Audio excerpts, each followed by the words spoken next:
ఇప్పుడు పాకిస్తాన్ ఇంకొకటి ముస్లిమ్స్ అంటే ఇస్లాం నాటో ఒకటి ఫామ్ చేసి దాని వెనక కూడా ఇండియాని టార్గెట్ చేయడమే లక్ష్యం అని చెప్పేసి అంటున్నారు. అసలు దీంట్లో ఎంతవరకు ఫీజిబిలిటీ ఉంది సార్?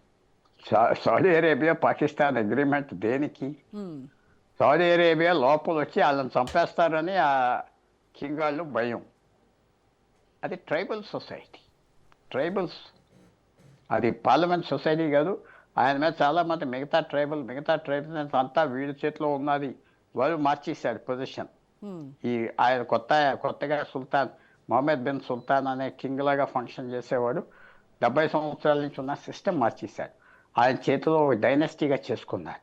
అది అక్కడ ఉన్న ట్రైబ్స్కి ఇష్టం లేదు. హ్మ్. ఒక 25,000 మంది వచ్చేస్తే ఏం చేస్తారు? మిగతా వాళ్ళు పారిపోతారు. వాళ్ళని కాపాడటానికి, కాపలా కాయటానికి పాకిస్తాన్ ప్రైవేట్ గార్డు లాగా తయారవుతుంది. ఓకే. అంతే. వాళ్ళు యుద్ధాలు చేస్తాం, మేము చేస్తాం, అది ఎవరు పట్టించుకోరు. ఏదో టర్కీ కూడా జాయిన్ అవుదాం అనుకున్నారు. ఇవన్నీ మామూలే. వాళ్ళ యుద్ధం కోసం మన దగ్గరికి వస్తారా, వాళ్ళకి దెబ్బ తగులుతాయి. అంటే దీంట్లో సౌదీ అరేబియా ట్రంప్ ప్లాన్ ఏంటంటే పాకిస్తాన్ను బేస్గా చేసుకొని ఇండియా, చైనా, రష్యాను కౌంటర్ చేయాలి అనేటువంటిది ఒక ఇంటెంట్గా ఉంది అనేది. అస్సలు లేదు. చైనా అంటే భయం, రష్యా అంటే భయం. భారతదేశం ఏంటో అర్థం చేసుకుంటున్నాడు. రష్యా అంటే భయం, చైనా అంటే లొంగదు. చైనా దెబ్బ కొడటానికి వెనజువెలా టేక్ ఓవర్ చేశాడు. ఇరాన్ కూడా దెబ్బ కొడతాడు. ఎందుకంటే ఇరాన్ నుంచి చౌకగా ఆయిల్ వస్తుంది చైనాకి. వెనజువెలా నుంచి చౌకగా వచ్చేది $30-40 బ్యారెల్. అలా కొడతాడు దెబ్బ. అంతేగాని ఇరాన్ లేకపోతే ఇరాన్ యుద్ధంలో పడింది అనుకోండి, మనకు మంచిది. వాళ్ళు సౌదీ అరేబియా మీద పడతారు. అదే అన్నాడు కదా ఆల్రెడీ, మేము ఈ పక్క దేశాలన్నీ బాంబు చేస్తా ఉన్నాడు ఇరాన్. వాడు పాకిస్తాన్ ఎవరి పక్కన ఉంటుంది?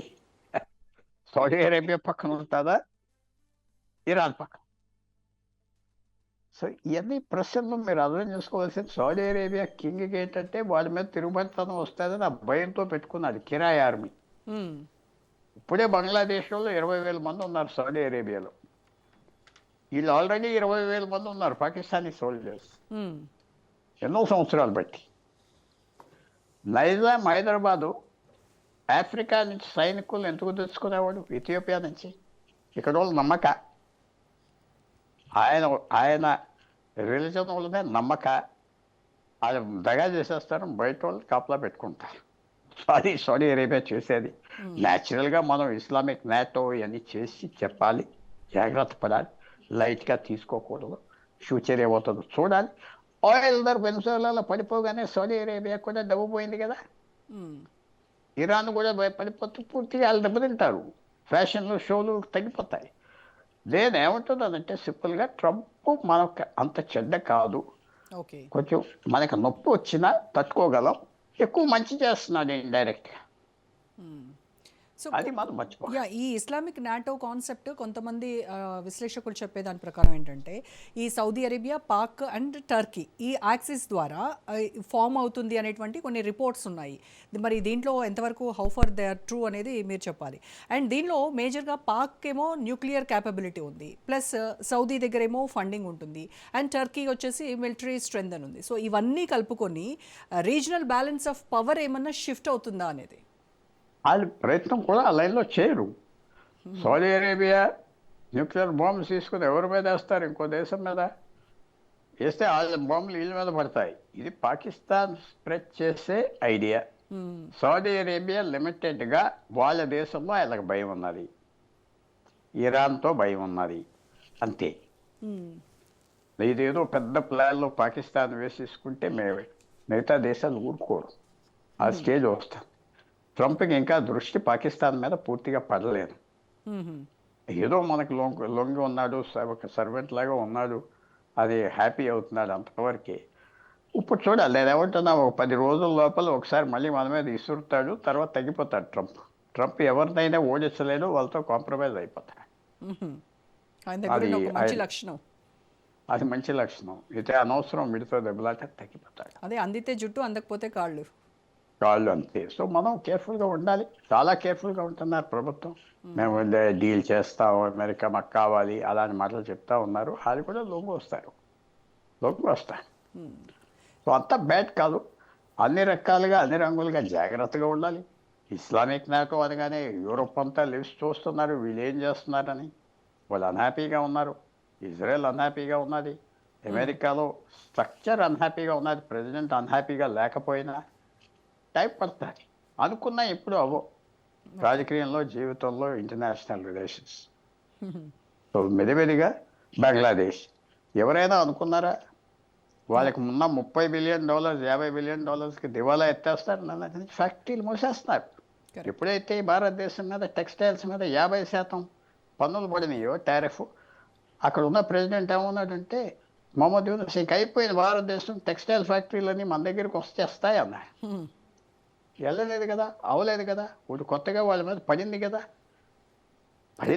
ఎక్స్పోర్ట్స్లో 60% మీద వాళ్ళకి భారతదేశం తీసేసుకుంటుంది. ఇంకేం మిగులుతుంది వాళ్ళకి. సో ఇవన్నీ జరుగుతూ ఉన్నాయి కేర్ఫుల్గా. ఇవన్నిటికీ మెయిన్ థింగ్ ఏంటంటే చేతిలో డబ్బు ఉంటే అన్నీ చేసుకోవచ్చు. భారతదేశం డేంజర్ ఏంటంటే భారతదేశం లోపల ఉన్న వ్యక్తులే డేంజర్. ఓకే. ప్రభుత్వాన్ని నుంచి ఎలా మింగేద్దాం డబ్బు, ఎలా కరప్షన్ చేద్దాం, అంతే కదా. ఎస్. ఎలా తినేద్దాం, తినేసాక శిక్ష ఉండదు, జ్యుడిషియల్ ఎంక్వైరీస్ ఉండవు. అది డేంజర్ ఇక్కడ. కరెక్ట్. ఈ గాజా పీస్ బోర్డ్ పైన కూడా వరల్డ్ క్రిటిసిజమ్స్ ఏమున్నాయి సార్? అంటే యుఎన్ ఏమన్నా వీకెండ్ చేస్తోంది, అండ్ అలాగే వీటో కంట్రీస్ వాళ్ళ ఒపీనియన్ ఏంటంటారు? అంటే ఎవరు జాయిన్ అవ్వలేదు కదా. ఫ్రాన్స్ జాయిన్ అవ్వలేదు, వాళ్ళు లైట్ కెనడా జాయిన్ తీసుకుంటున్నారు. అవ్వలేదు, జర్మనీ జాయిన్ అవ్వలేదు కదా. కరెక్ట్. అందువల్ల వాళ్ళు మేము పట్టించుకోమన్నారు. ట్రంప్ చాలా కోపం వచ్చేసి కానీ ఏం చేయలేదు. ఫ్రాన్స్ అని తిట్టాడు, జర్మనీని ఏం అనలేకపోతున్నాడు. సో వాడు బోర్డు ఎవరిని అడగకుండా పెట్టాడు. అడగాలి కదా మిమ్మల్ని మెంబర్గా చేస్తున్నానని, అడగకుండా చేశాడు. సో ఇవన్నీ ఆయన పద్ధతులను మనం ఎక్కువగా ఇంపార్టెన్స్ ఇవ్వకుండా ముందర వెళ్ళిపోతూ ఉండాలి. అదే మాటలు అన్నివ్వాలి. మన పని బాగా అవుతుంది కాబట్టి ముందర వెళ్ళిపోవాలి. పెట్రోల్ ధర పడిపోతే చాలు, అన్నీ కవరప్ అయిపోతాయి. సో ఇప్పుడు ఈ బోర్డులో పాకిస్తాన్ ఒక్కటి జాయిన్ అవ్వడం అనేది, అంటే ట్రంప్ ఏం చెప్తే అది చేయడానికి షరీఫ్ సిద్ధంగా ఉన్నాడు. సిట్ అంటే సిట్, స్టాండ్ అంటే స్టాండ్. ఈ మొత్తం ఆయన జాయినింగ్ చూస్తే ట్రెడిషనల్లీ ఈ ప్రో పాలస్తీన్ ఏదైతే ఉందో ఆ స్టాండ్స్ నుంచి కాంప్రమైజ్ అయినట్టు కనబడుతోంది. అదే పెద్ద నష్టం పాకిస్తాన్. వాళ్ళు ఏమంటున్నారంటే పాకిస్తాన్లో మేము అమెరికాతో స్నేహానికి ముఖ్యత ఇస్తున్నాం, తర్వాత మేము చూసుకుంటాం ఈ గొడవంతా అని చెప్తున్నారు. అదే భారతదేశాన్ని లొంగేయటానికి చేస్తున్నాం అంతా అంటున్నారు. అది ఎంతవరకు పని అవుతుందో చూడాలి, ఎంతవరకు ఎక్సెప్ట్ చేస్తారు పాకిస్తాన్లో చూడాలి.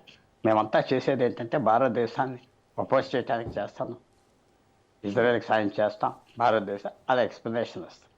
కరెక్ట్. అండ్ ఎన్ని రోజులు ఎస్పెషల్లీ సాగుతుంది? And especially Israel linked elements ఉన్నటువంటి ఈ బోర్డులో ఇది డొమెస్టిక్ బ్యాక్లాష్ ట్రిగ్గర్ అవుతుందంటారు. అది హోప్ చేస్తున్నాం. చూడాలి కదా పాకిస్తాన్ సమాజం ఎలా డీల్ చేస్తాదో. ఏదో అమెరికాతో ఉండటం బెటర్, పోతారు ఈ గాజా వాళ్ళని కూడా ఆలోచన ఉంటుంది అక్కడ. వాళ్ళు భారతదేశం లాంటి వాళ్ళే, పెద్ద తేడా ఏం లేదు ఇక్కడి నుంచి వెళ్ళిన వాళ్ళే. సో వాళ్ళ ఐడియాస్ కూడా కొంచెం సెల్ఫిష్ ఉంటాయేమో. ఇది రిలీజన్ తర్వాత వస్తుంది, ఫస్ట్ సెల్ఫ్. సో అమెరికాతో స్నేహం ముఖ్యం, మిగతా ఆయన తర్వాత చూసుకుందాం, మనకు తప్పదు, భారతదేశం మింగేస్తుంది అని చెప్తారు. అది అక్కడ ప్రజలు మింగుతారా లేదా చూడాలి. అండ్ షరీఫ్ గవర్నమెంట్ మాత్రం దీన్ని ఒక డిప్లొమాటిక్ విన్గా జస్టిఫై చేసుకుంటా ఉన్నారు. చేసుకొని అది మనం ఆప్ చేయలేం కదా, ఎవరు ఆనందం వాళ్ళదే. అంటే కానీ లాంగ్ టర్మ్లో ఈ ముస్లిం వరల్డ్ క్యాపబిలిటీ అంతా, అంటే క్రెడిబిలిటీ మొత్తం అంతా ఎలా టర్న్ అవుతుందంటారు? చెప్పలేము. ఈవెంట్స్ మనం అనుకోని ఏం అవ్వట్లేదు కదా. సో మనం చెప్పలేము ఏ రకంగా మారిపోతుంది, ఏ గంటకి ఏం మారిపోతుంది. యునైటెడ్ నేషన్స్ తగ్గిపోయింది, పీస్ అనేది లేదు, ఉన్న సిస్టమ్ 80 సంవత్సరాల నుంచి పడిపోయింది. ఇవన్నీ పెద్ద మార్పులు వచ్చేసింది. ఎవరికి వాళ్ళే చేసుకుంటున్నాడు. ఎంత అరాచకం వచ్చేసిందో అంత అరాచకం వచ్చింది.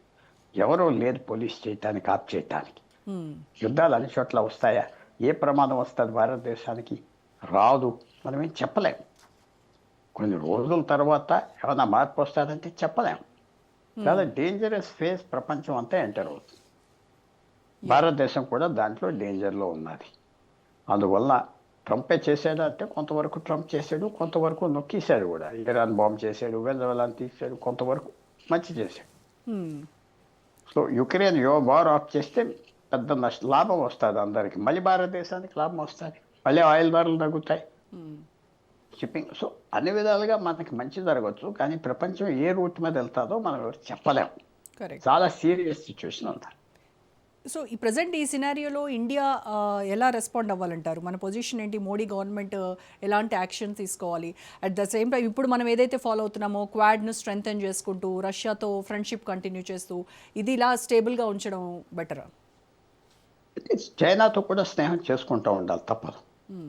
చైనాకి మెసేజ్ వెళ్తూ ఉండాలి, రష్యాతో మెసేజ్ వెళ్తూ ఉండాలి, అమెరికాతో స్నేహం ఉండాలి. మనం తిరిగి జవాబు చెప్పకూడదు, ఊరికనే డైలాగ్స్ తిరిగి ఏదో స్టేట్మెంట్స్ ఇవ్వకూడదు. ఇప్పుడు వరకు అలాగ ఇవ్వలేదు. క్వైట్గా సహించి మనం ముందరికి వెళ్ళిపోవాలి. ఈ సునామీలో మనం దొరకకూడదు, అలా తప్పించుకొని వెళ్ళిపోవాలి. యాక్షన్ చేయగానే మాటల యుద్ధాలు మాత్రం చేయకూడదు. వ్యతిరేకంగా అమెరికాకి చేయకూడదు, రష్యాకి చేయకూడదు. చైనాతో స్నేహం కోసం ప్రయత్నం చేస్తూ ఉండాలి. చైనాతో ఏదో రోజు వాళ్ళ మైండ్ మార్చుకోవచ్చు. భారతదేశంతో స్నేహం ఉంటే తప్పేంటి అని వాళ్ళ సిస్టంలో మార్పు రావచ్చు. ఓకే. సో మనకి ఈ రూట్ తప్పదు, పేషెంట్గా చేసుకోవాలి. ఓకే.